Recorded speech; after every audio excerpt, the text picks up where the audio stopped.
IT job కోసం try చేస్తున్నారా? Coding tutor లో ట్రైనింగ్ తో పాటు స్టైఫండ్ అండ్ 100% జాబ్ గ్యారంటీ. పాప పుట్టిన తర్వాత ఇంకా స్టార్ట్. ఇప్పటికి మ్యారేజ్ అయ్యి ఒక 3 years అవుతుంది మేడం. 2 years నుంచి ఇంకా ఇంతే నాకు టార్చర్. ఏం మాట్లాడారు, బాగా చూసుకోరా అనంటే బాగానే చూసుకుంటారు. స్టార్టింగ్ లో ఉన్న లవ్ అనేది ఇప్పుడు లేకపోతే నాకేమనిపిస్తుంది, చేసి వస్తుంటారు. పక్కన ఏదో స్మెల్ వస్తుంది అని అంటే కొంచెం ఫ్రెష్ అప్ అవ్వండి అంటే దానికి గొడవ చేస్తుంటారు. మా ఆయన దగ్గర దొరికిన ప్రేమ అతని దగ్గర ఉన్నదేమో అనే ఫీల్ నాకు వచ్చింది. ఏది కంటి చూపులోనే ఫీల్ వచ్చిందమ్మా? అతను జిమ్ చేస్తున్నాడు, నువ్వు వంట వండుతున్నావు, కలిసిపోయి నీ మనసులో ఇప్పుడు ఏంటమ్మా, ఇప్పుడు ఏం చెప్పాలనుకుంటున్నావు మాకు? నేను కూడా ఆడపిల్లలే కదా, నాకంత ఒక మనసు ఉంటుంది కదా, నాకు కొన్ని కోరికలు ఉంటాయి కదా. మీరు ఇంకొక వ్యక్తికి భార్య, ఒక బిడ్డకి తల్లి, ఆ విషయాలను కూడా దృష్టిలో ఉంచుకోండి. రేపొద్దున నీ బిడ్డకి ఏం సమాధానం చెప్తారు మీరు? అతను చూస్తూ నేను ఉండలేదు సార్ ఇక్కడ. అసలు బ్రతకాలనే ఆలోచన కూడా నాకు రావట్లేదు సార్. నమస్తే డాక్టర్ గారు. నమస్తే జయ గారు.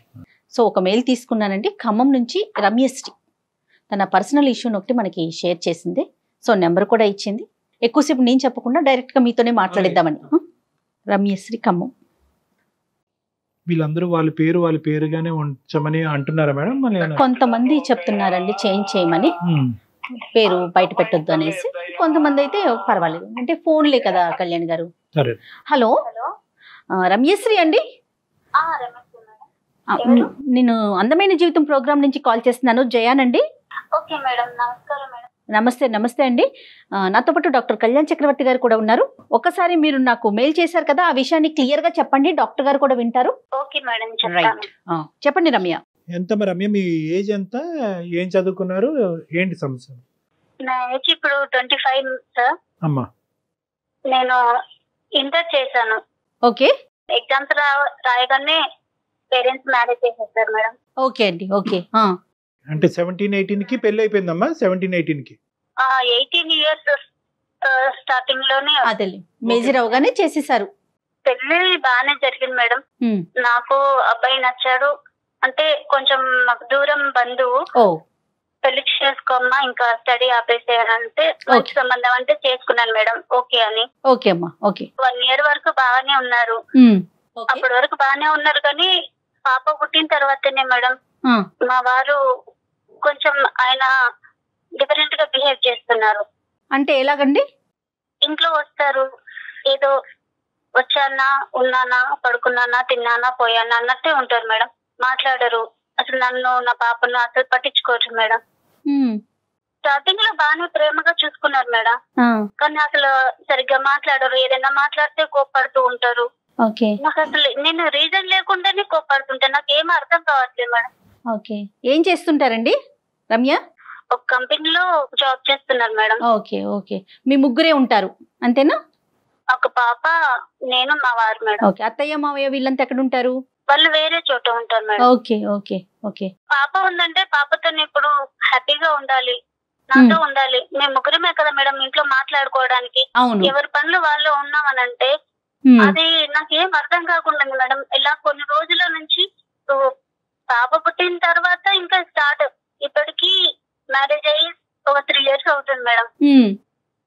2 years నుంచి ఇంకా ఇంతే నాకు టార్చర్. ఏం మాట్లాడారు, బాగా చూసుకోరా అనంటే బాగానే చూసుకుంటారు. ఓన్లీ మాట్లాడకపోవటం ఒకటే సమస్య. మాట్లాడడం అసలు హస్బెండ్ అంటే ఎలా ఉండాలి మేడం? ఒక ప్రేమ, ఎఫెక్షన్ అనేది ఉండాలి కదా.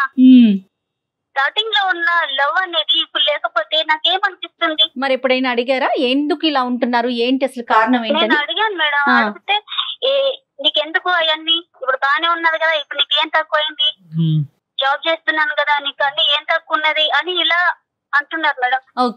అలాంటప్పుడు నేను ఏం మాట్లాడగలను? ఏం మాట్లాడలేకపోతున్నాను నేను.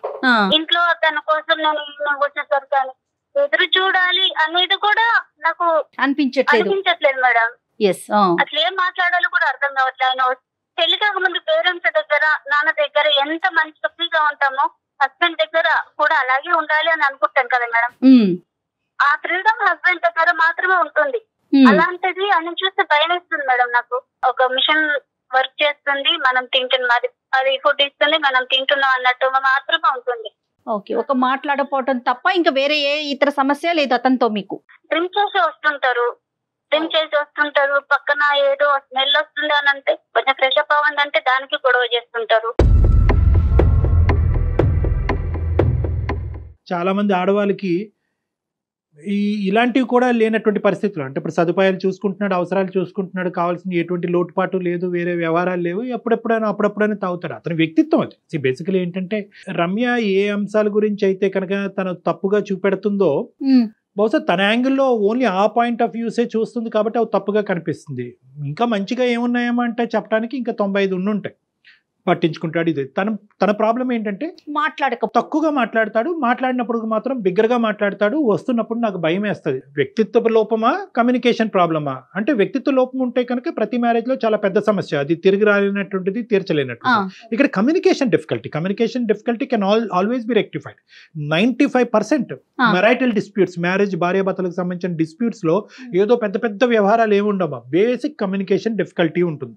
అతను మాట్లాడకపోయినా కూడా అతని లోపల ఉన్న భావాన్ని ఏంటి అన్నది మీకు అర్థం చేసుకోవటం కష్టము. ప్రెడిక్షన్ లేదు. అంటే ఇప్పుడు అరుస్తాడా, ఇప్పుడు మెత్తగా ఉంటాడా, మాట్లాడతాడా, నవ్వుతాడా, కోపడతాడా అని ప్రెడిక్షన్ లేదు. ఈ రెండే అంశాలు మీకు. అయితే మీ ఇద్దరి మధ్యన ఉండే కమ్యూనికేషన్ డిఫికల్టీ ఇలా ఉంది అనేది పెద్దవాళ్ళతో ఎప్పుడన్నా మాట్లాడారా? అమ్మ నాన్న ఈ సమస్య వస్తుంది, లేదంటే అత్త మామ ఈ సమస్య వస్తుంది అనే అంశం పెద్దలు ఎప్పుడన్నా జోక్యం చేసుకుని ఈ కమ్యూనికేషన్ డిఫికల్టీని రెక్టిఫై చేసేటటువంటి ప్రయత్నం చేశారా? మాట్లాడాను సార్, ఒకసారి మా పేరెంట్స్ తో మాట్లాడాను. మగవాళ్ళు ఉన్నప్పుడు అలాగే ఉంటదమ్మా, బాధ్యతలు పెరుగుతాయి కదా, సర్దుకోవాలి. సమాజానికి కనిపించదు. 4 గోళ్ల మధ్యన రమ్య లాంటి ఆడవాళ్ళకే కనిపిస్తుంది కానీ బయట ప్రపంచానికి కనిపించదు. ఇప్పుడు మేము మాట్లాడే అవకాశం దాకా వచ్చిందంటే ఏంటి మీరు ఏమి ఎక్స్పెక్ట్ చేస్తున్నారు? అంటే ఈ మధ్య నేను కొన్ని రోజులుగా ఒక అబ్బాయిని ఇష్టపడుతున్నాను మేడం.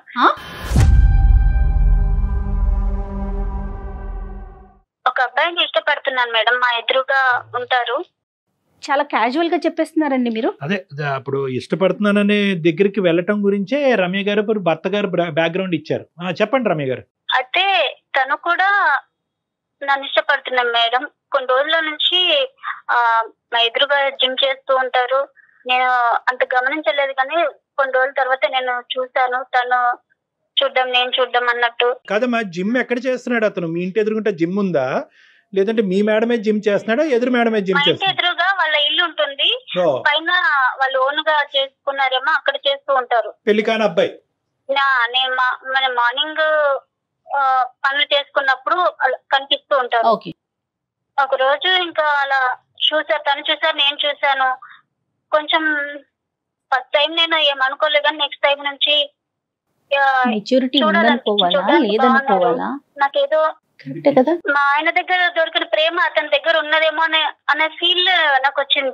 కంటి చూపులోనే ఫీల్ వచ్చిందమ్మా. అంటే కొన్ని తర్వాత కొన్ని రోజులకి ఒక పేపర్ లో నెంబర్ రాసి మా ఇంటికి పడేశారు. అప్పుడు అది చూస్తే నెంబర్ ఉంది, కాల్ చేయాలా వద్దా అనుకొని నేను ఒక 2 days గ్యాప్ ఇచ్చి కాల్ చేశాను సార్. నేను కాల్ చేస్తే బాగానే మాట్లాడారు. 2-3 times మీట్ అయ్యాము. నాకు ఏది కావాలన్నా అది చాలా కేర్ గా చూసుకునేవారు సార్. నాకు అదే నేను మా హస్బెండ్ నుంచి కోరుకున్నది ఏదైతే ఉన్నదో అతనిలో నాకు అవి కనిపించాయి సార్. అలా నాకు అని మీద ప్రేమ అనేది కలిగింది సార్.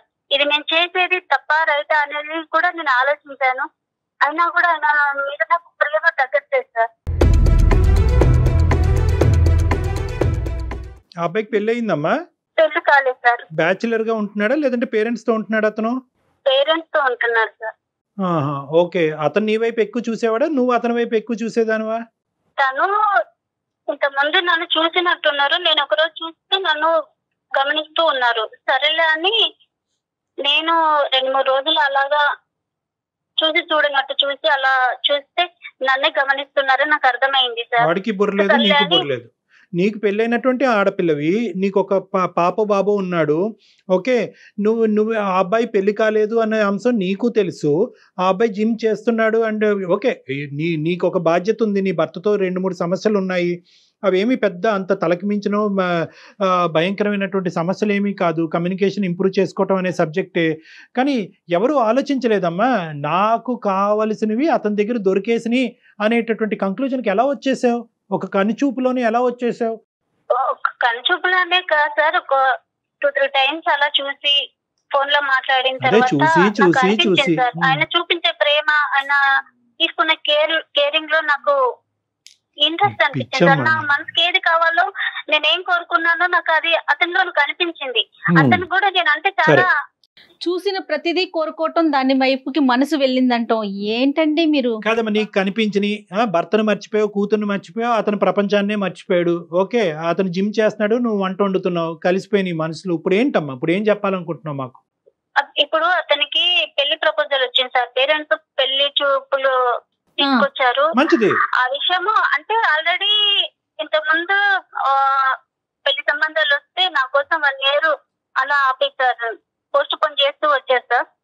కానీ ముందుకెళ్ళిపోయారు. ఏంటో మళ్ళీ ఈసారి మళ్ళీ పెళ్లి అని ఇంకా పేరెంట్స్ వాళ్ళు ఎక్కువ ఫోర్స్ చేయడం వల్ల మాకు పెళ్లి అవుతుంది, పెళ్లి చూపులు చూస్తున్నారు అని తను నాకు చెప్పేసరికి నాకు ఏం చేయాలో అర్థం కాలేదు సార్. సంవత్సరం క్రితమే పెళ్లి చూపులు పెళ్లి చేసుకుంటే నేను మర్చిపోలేకపోతున్నాను, నన్ను ఏం చేయమంటావని చిన్నపిల్లవాడు ఏడ్చినట్టు ఏడ్చేసారు. తను ఏడ్చేసరికి ఇంకా నాకు కూడా ఈ పనులన్నీ చిన్నపిల్లల పనులేనండి, పెద్దోళ్ళుగా మెచ్యూరిటీ వచ్చిన వాళ్ళు చేసే పనులు కాదు రమ్య.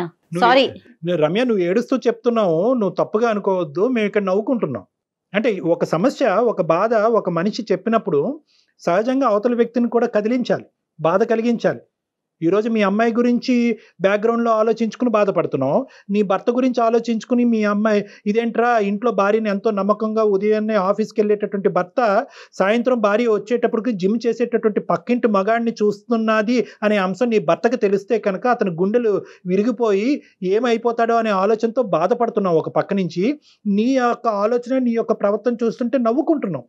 అరే ఆ సినిమాలో చూసాం కదా, కరెక్ట్, ఈ సినిమాలో చూసాం కదా, పేపర్ రోల్ చేసి నెంబర్ ఎసట్టడం అనేది అక్కడ చూసామని సినిమా అంశాలే మాకు గుర్తుకొస్తున్నాయి. కానీ నిజ జీవితంలో ఎవరు ఇలా చేస్తారనేటటువంటిది మాకు కల్లో కూడా ఊహించుకోవడానికి కష్టంగా. రియల్ లైఫ్ లో కూడా ఇలా జరుగుతున్నాయి అనుకుంటున్నాను. నేను కూడా ఆడపిల్లలే కదా, నాకంత ఒక మనసు ఉంటుంది కదా, నాకు కొన్ని కోరికలు ఉంటాయి కదా. తను హస్బెండే కదా, అమ్మాయికి పుట్టింటి నుంచి అత్తింటికి వచ్చిన తర్వాత అన్ని చూసుకోవాల్సిందే హస్బెండే కదా సార్. అలాంటిది నన్ను మర్చిపోయి ఆయన బయట ఏం చేస్తున్నాడో నాకు తెలియదు. అలా నేను ఏదన్నా అడిగితే నన్ను నా మీద చిరాకు పడతాడు, కోపడతాడు. నేను ఇంట్లోనే గుట్టుగా ఉండిపోవాలి సార్. యథార్థంగా చెప్తున్నాను, ఈ కాల్ కలిపేటప్పుడు మేము అనుకున్నాము, అరే అయ్యో అనవసరంగా అతను కమ్యూనికేట్ చేయట్లేదేమో, అతనికి ఒకసారి ఫోన్ చేసి బాబు కమ్యూనికేషన్ ఇలా చెయ్యాలి, ఒక భార్య యొక్క ఎక్స్పెక్టేషన్ ఇలాగా, నువ్వు కేవలం డబ్బులు ఇంట్లో లగ్జరీస్ ఒకటి చూసుకుంటే కాదు, మనసు నచ్చి పక్కన కూర్చుని భార్యతో మాట్లాడి మనసు అర్థం చేసుకుని ఇమోషన్స్ షేర్ చేసుకోవటం కూడా ఇంపార్టెంటే అనేటటువంటి విధంగా నడిపించాలి అని మేము అనుకున్నాం. ఈ లోపలే నువ్వు పార్ట్ 2 అనేటటువంటి తీసుకొచ్చావు. ఒకప్పుడు ఆ అంశం అయితే కనుక ఈరోజు మేము చాలా హ్యాపీగా డీల్ చేసాము. కానీ నువ్వేం చేస్తున్నావు అంటే ఈ అంశాన్ని చూపెడుతూ ఇంకో అంశంలోకి ముడిపెట్టావు. ఆటోమేటిక్గా అక్కడ ఏమైంది, ఇప్పుడు నీ బాధని ఎలా వే చేయాలి అన్నది మాకు అర్థం కావట్లేదు. అరే అవును ఈ అమ్మాయి చాలా ఇబ్బంది పడింది కరెక్టే అని అనుకోవాలా, లేదంటే పక్కింట్లో సుఖాన్ని చూస్తూ భర్తని చేదుగా అనిపిస్తున్నాడు అన్నది చూడాలా? అంటే ఇక్కడ ఎలా చూడాలి అనేది మాకు ఇప్పుడు వితౌట్ ది సెకండ్ ఆస్పెక్ట్ నీ మీద మాకు పూర్తిగా గౌరవం ఉంది, జాలి ఉంది, సమస్యకు పరిష్కారం చూపెట్టాలి అనే ఆలోచన కూడా మాకు ఉంది. కానీ ఎప్పుడైతే ఈ సెకండ్ ఇష్యూ తీసుకొచ్చావో నీ మీద గౌరవం అనేది తగ్గింది, నీ మెచ్యూరిటీ లెవెల్స్ గురించి నవ్వేటటువంటి పరిస్థితి వస్తుంది, నీ భర్తని కొడుకు కూతురో ఎవరినో వాళ్ళని మోసం చేస్తున్నారు అనే బాధ కలుగుతుంది. సో నీ మీద ఇమోషన్ మాకు డైవర్ట్ అయిపోయింది. ఈరోజు నీకేం పరిష్కారం చెప్పమంటావు? ఆ అబ్బాయి యొక్క పెళ్లి బలవంతంగా ఇప్పటి వరకు పెళ్లిళ్ళు వస్తుంటే, సంబంధాలు వస్తుంటే పక్కకు తోసేసి ఏదో పెద్ద దేశాన్ని ఉద్ధరించేటటువంటి గొప్ప వ్యక్తిలాగా నువ్వు చెప్తున్నావు. ఆ అబ్బాయి పెళ్లి సంబంధం అప్పుడు వచ్చి ఉంటే కనుక ఈరోజు మాకు కూడా ఈ దరిద్రం వినవలసినటువంటి బాధ తప్పు ఉండేది. సారీ అమ్మ, నేను ఈ దరిద్రమే అంటాను. ఇది కేవలం నువ్వు ఎంచుకుని ఇంట్లోకి తీసుకొచ్చినటువంటి ఒక దరిద్రం. నిజంగా ఈరోజు ఏదైతే నువ్వు అతను నడిపించేటటువంటి కథ ఉందో, ధైర్యం ఉంటే కనుక మీ భర్త ఎదుర్కొంటే నడిపించమ్మా. భర్తని ముసుగులో పెట్టే కదా ఇదంతా చేస్తున్నారు. ఆయన చేసే బిహేవియర్ బట్టి నాకు ఆయన నుంచి నాకు ఏం అందట్లేదు సార్, ప్రేమ అందట్లేదు. కాదమ్మా, ప్రేమ అందట్లేదు, నీతో మాట్లాడట్లేదని నువ్వు పక్క చూపులు చూస్తావా?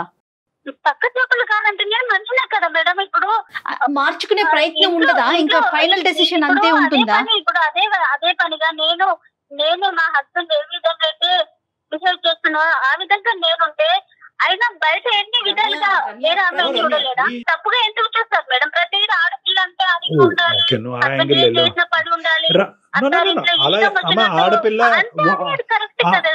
ఎవరు కూడా మాట్లాడట్లేదు, ఉండట్లేదు కూడా. ఇప్పుడు నువ్వు అర్థం చేసుకోవాల్సింది ఏంటంటే నీ సమస్య కాదు అని అనట్లేదు. నీ భర్తతో ఉన్న నీ కమ్యూనికేషన్ డిఫికల్టీ లేదు అనేటటువంటి అంశాన్ని మాట్లాడే హక్కు మాకు లేదు. ఖచ్చితంగా అది సమస్యే. కానీ ఆ సమస్యకి నువ్వు ఎంచుకునేటటువంటి పరిష్కారం ఏదైతే ఉందో అది తప్పు, అది నేరం. ఎంత కష్టపడైనా, ఎంతమందిని పోగు చేసైనా, ఎన్ని పంచాయతీలు పెట్టైనా, ఎన్ని కౌన్సిలర్స్ని ఉపయోగించినైనా ఈరోజు నీ భర్తను బాగు చేద్దాం, మీ ఇద్దరు కమ్యూనికేషన్ ఇంప్రూవ్ చేద్దాం, మీ ఇద్దరు హ్యాపీగా ప్రాణం. అది ఈ సమస్యకి పరిష్కారం. అంతేగాని చెప్పినా వినట్లేదు సార్. నేను ఏం చేయాలి సార్? నాకు అర్థం కాకనే మీకు మెసేజ్. రమ్య ఒక్క నిమిషం ఉండండి, ఒక నిమిషం. సమస్య లేకుండా, ఒక ఇష్యూ అంటూ లేకుండా ఎంతమంది ఉన్నారండి? అది ఇంపాసిబుల్ అమ్మా. అది అమ్మాయికి కూడా తెలుసు. రైట్, నా భార్య ఎలా వెళ్ళిపోయింది అని చెప్పి నీ కొడుకుని అలా ఒక మూలన వేసేసి నీ భర్త కూడా పక్కింటి ఎక్సర్సైజ్ చేసి ఇంకో లేడీతో వెళ్ళిపోతే ఓకేనమ్మా నీకు? అదేం లేదు సార్, అదే తెలియకనే కదా నాకు ఏం చేయాలి అర్థం కాక. అతనికి పెళ్లి అవుతుందని చెప్పి నువ్వు సంబరం చేసుకో, నీ జీవితం బాగుపడుతుంది. అతని పెళ్లి ఆపేటటువంటి ప్రయత్నం చెయ్యొద్దు. కానీ తను దూరం అవుతుందంటే ఎందుకు నాకు ఏడుపు వస్తుంది. ఇంకా నాకు అతనంటే ఏమో సార్. ఇంకా నాకు ఇప్పుడు ఏడిస్తే పర్లేదమ్మా, జీవితాంతం నువ్వు ఏడుస్తా, చాలా మందిని ఏడిపిస్తావు. రమ్య మీరు ఇంకొక వ్యక్తికి భార్య, ఒక బిడ్డకి తల్లి, ఆ విషయాలను కూడా దృష్టిలో ఉంచుకోండి. ఇప్పుడు లవ్ అనేటటువంటిది ఒక ఇమోషన్ అమ్మా. మనం ఎలాగైతే కోపం, బాధ, ఏడుపు ఇలాంటి రకరకాల హావభావాలు వస్తాయో ఒక ప్రేమ అనేటటువంటిది కూడా ఒక ఇమోషన్.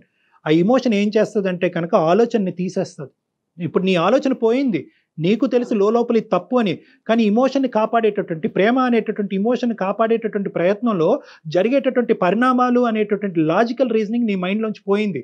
ఇప్పుడు ఈ కాల్ ద్వారా ఆ లాజిక్, ఆ రీజన్ నీ జీవితంలో మేము నింపితే కనుక బహుశా ఓ 10 రోజులు ఏడుస్తావు, లేదా నెల రోజులు ఏడుస్తావు, జీవితాంతం ఏడవు, నలుగురిని ఏడిపించావు.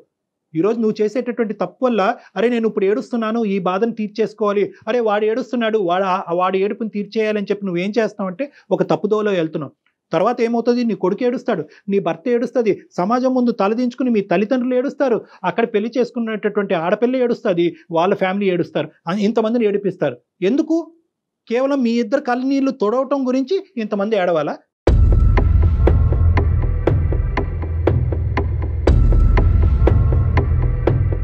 సో ఇది కరెక్ట్ కాదమ్మా. ఇక్కడ లాజిక్ కావాలి, ఇమోషన్ కాదు. ప్రేమ అని ఇమోషన్ తాత్కాలికంగా పక్కన పెట్టండి. దీన్ని ప్రేమ అంటారా? నేనైతే అన్నాను, దీన్ని ఆకర్షణ అంటాను.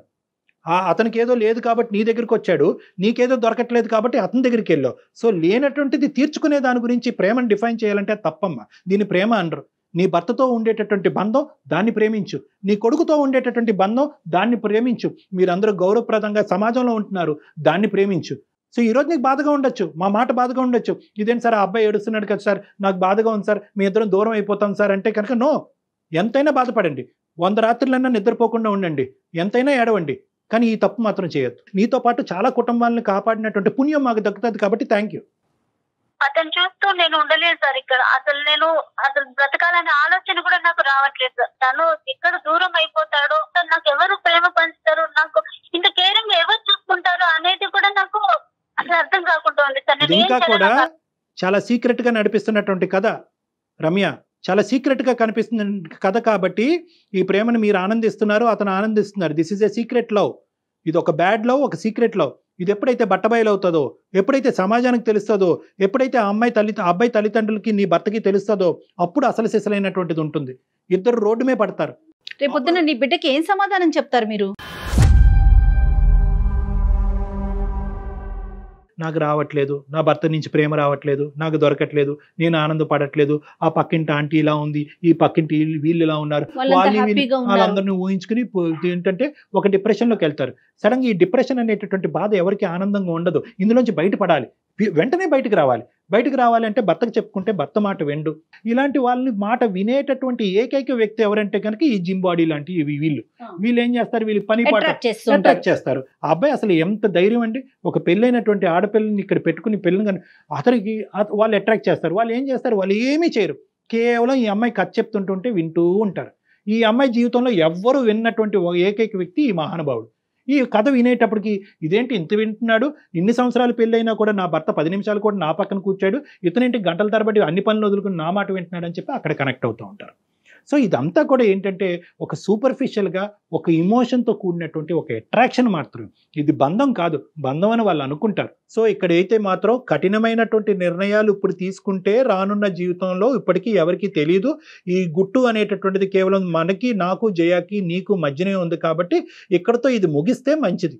కఠినమైన నిర్ణయం కాదనట్లేదు, ఏడుపు వస్తుంది, నిద్ర పట్టదు, ఇందాక నేను చెప్పినటువంటి లక్షణాలు అన్నీ వస్తుంది. కానీ ఈ బాధకి ఇప్పుడు పడేటటువంటి ఈ తాత్కాలికమైనటువంటి బాధకి అది దీర్ఘకాలికమైనటువంటి పరిష్కార మార్గం కింద నువ్వు ఎత్తుక్కుంటే నీ అంత పిచ్చిది ఎవరు లేరు. చాలా ఇమోషనల్గా చెప్తున్నాను, ఎందుకంటే నువ్వు తప్పు చేస్తావు ఇంకా ఇప్పటికీ ఎవరికి తెలియదు కాబట్టి నిన్ను ఆపేటటువంటి ప్రయత్నం మేము చేయాలి కాబట్టి నేను ఇంత ఇమోషనల్గా మాట్లాడుతున్నాను. సో దీర్ఘకాలికమైనటువంటి సంతోషం నీ జీవితంలో కావాలి అంటే ఇప్పటికైనా నీ తప్పు ఏంటి అన్నది అర్థం చేసుకో. నీ భర్తతో తప్పేనమ్మా, తప్పు నువ్వు 100 సార్లు తప్పు కాదను, నువ్వేం చచ్చిపోక్కర్లేదమ్మా. ఎందుకు చచ్చిపోవాలమ్మా? బిడ్డ ఏమవుతాడు, ఈ గుట్టు రట్టు అయితే కనుక నీ భర్త కూడా చచ్చిపోవాలి. అలా అయితే కనుక అతను ఈ రోజే చచ్చిపోవాలి నీ భర్త. సో ఈ చావు అనేటటువంటి దీని పరిష్కారం కాదు. నువ్వు తప్పులో ఉన్నావు, చిన్నపిల్లవి, తెలియదు, ఇమ్మెచ్యూరిటీ, ఇమోషను, డిప్రెషను, ఇలాంటి రకరకాల కారణాల వల్ల నువ్వు ఈరోజు నిర్ణయం తీసుకున్నావు కాబట్టి ఒక్కసారి నా మాట విను. నీకు తెలియకుండా మాట్లాడుతున్నావు, అమాయకత్వంతో మాట్లాడుతున్నావు. ఈరోజు ఇంకా నువ్వేమీ చూడలేదు, ఈ బాధ పోయింది. ఈ బాధ అనేది నువ్వు చూసేటటువంటి యాంగిల్లో చూస్తున్నావు, కానీ నీకు రానున్న రోజుల్లో వచ్చే బాధలు మేము చాలా యాంగిల్స్లో చూస్తున్నాం. ఫ్యూచర్ని తను గెస్ చేయలేకపోతుంది. ఈ పనికిరాని కథని ఇప్పుడు దాకా మాకు ఏదైతే చెప్పావో ఈ పనికిరాని కథని ఇక్కడతో వదిలేసి ఇక్కడ కంచికి తీసుకురా. ఓకే, మళ్ళీ రీకనెక్ట్ అవ్వకూడదు. ఆ అబ్బాయి పెళ్లి చేసుకుంటాడు, రేపొద్దున ఏ ఫేస్బుక్లోనో ఇంకో మెసేజ్లో హాయ్ అమ్మ, హాయ్ బంగారం, హాయ్ తల్లి అని అంటే కనుక నువ్వు మళ్ళీ కనెక్ట్ అయ్యావు అంటే కనుక అప్పుడు చాలా కుటుంబాలు సర్వనాశనం అవుతాయి. కాబట్టి ఈరోజు ఈ కథని ఇక్కడితో ముగించు. అన్ని ఫార్మ్స్ ఆఫ్ కాంటాక్ట్స్ బ్లాక్ చేసుకోండి. అతను ఎవడో నువ్వెవడో అన్నట్టు ఉండండి. ఇప్పటికే కాదు, చచ్చేంత వరకు అలాగే ఉండాలి. నీ భర్తతో ఈ కమ్యూనికేషన్ పెంపొందించి ఇంప్రూవ్ చేసి మీ ఇద్దరి మధ్యన ప్రేమ ఆప్యాయతలు పంచేటటువంటి విధంగా ఆ బాధ్యతను మేము తీసుకుంటాం. ఆయనతో మాట్లాడే ప్రయత్నం మీరు చేస్తారని నేను నెంబర్ తీసుకొని మీతో మాట్లాడిస్తాను. తప్పకుండా. అంటే ఈ అమ్మాయి భాష అర్థమైందో లేదో అమ్మాయికి. రమ్య, మీకు అర్థమవుతోందమ్మా? అర్థమవుతుంది మేడం. డాక్టర్ గారు మీ హస్బెండ్ తో మాట్లాడతారు, ఒకసారి కాదు 2 సార్లు కాదు, తనలో మార్పు వచ్చే వరకు మాట్లాడతారు. తనలో మార్పు వస్తే నేను సంతోషంగా ఉంటాను మేడం. కానీ ఇప్పుడు తన అబ్బాయి పెళ్లి అవుతుందంటేనే నేను చూడలేకపోతాను. ఇక్కడ ఉండాలంటే అతనికి పెళ్లి అయితేనే నువ్వు సంతోషంగా ఉంటావమ్మా. రమ్య, నీకు ఆ పాయింట్ అర్థం కావట్లేదు. ఇప్పటి వరకు డాక్టర్ గారు చెప్పింది అదే. ఆ అబ్బాయికి పెళ్లి అవటం అనేటటువంటిది చూస్తూ నాకు ఇంత ఎదురుగానే కాబట్టి నేను తనను చూస్తూ ఉండలేదు మేడం. అక్కడి నుంచి వెళ్ళిపోండి, వెకేట్ చేసేయండి. ఇల్లు ఖాళీ చేసే తెగించే జీవితానికి మించినటువంటిది ఏం లేదు. ఇక్కడ ఇంట్లో సదుపాయాలు లేవు, బాలేదు, వెంటిలేషన్ బాలేదు, బాత్రూమ్స్ బాలేదు, ఏదో అని చెప్పి మీ ఆయన చేతి ఇల్లు ఖాళీ చేసి వెళ్ళిపోండి అక్కడి నుంచి. చక్క ఇంటర్మీడియటే చదువుకున్నారు, ఇంకేదైనా చదువుకోవటానికి అవకాశం ఉంటే చదువుకోండి, లేకపోతే ఏదైనా నేర్చుకునే ప్రయత్నం చేయి రమ్య. ఈ సబ్జెక్ట్ ఇక్కడతో మర్చిపోవాలి. ఈ సంఘటన ఇప్పటి వరకు జరిగిందనే ఆలోచన తీసేసేయండి. మీ బాధ్యత ఏంటి అన్నది గుర్తు తెచ్చుకోండి. ఇప్పుడు నువ్వు చేసే పని ఇప్పటికైనా తప్పు అని అంటావా అనవా అమ్మా? నువ్వు తప్పు అని అంటేనే తప్పు అని తెలుసు సార్, కానీ నేను చేస్తుంది తప్పు అని తెలిసినా కూడా నేను అతని మీద నాకు బయటికి రాలేకపోతున్నాను. నాకు అర్థం కావట్లేదు. అమ్మ, నువ్వు తప్పు అని రియలైజ్ అవటం అనేటటువంటిది రియాలిటీ. నువ్వు స్లోగా రియాలిటీలోకి వచ్చేసాయి, అతని జ్ఞాపకాలు తీసేసాయి. Okay sir. మా ఆయన మారి నాతో ఉంటే నాకు ఏది అవసరం లేదు సార్. తప్పకుండా ఉంటారమ్మా. డాక్టర్ గారితో మనం మాట్లాడిద్దాం. నువ్వైతే మాత్రం స్ట్రాంగ్ గా ఉండు. ఒకసారి మనం అయిపోయిన తర్వాత మీ హస్బెండ్ నెంబర్ ఫార్వర్డ్ చెయ్యి, ఆయనతో ఒకసారి డాక్టర్ గారితో మాట్లాడిద్దాం. Be strong. Okay okay madam. Right. Okay అమ్మా, ఆల్ ద బెస్ట్ అమ్మా. Ramya, okay sir. నీకు నీ జీవితంలో మంచి జరగాలి, మళ్ళీ తప్పులు జరగకూడదు, నీ వల్ల నీ పేరు చెప్పుకుంటూ సమాజంలో మీ తల్లిదండ్రులు అందరూ తలదించుకునే పరిస్థితి రాకూడదనే ఉద్దేశంతోనే నేను బిగ్గరగా గట్టిగా ఇమోషనల్గా చెప్పడం జరిగింది. నా మాటను తప్పుగా తీసుకోవద్దు, నా మాటలో ఉండేటటువంటి మెసేజ్ని మాత్రమే తీసుకోమ్మా. ఓకేనా? Okay sir. ఓకేనా, ఆల్ ద బెస్ట్.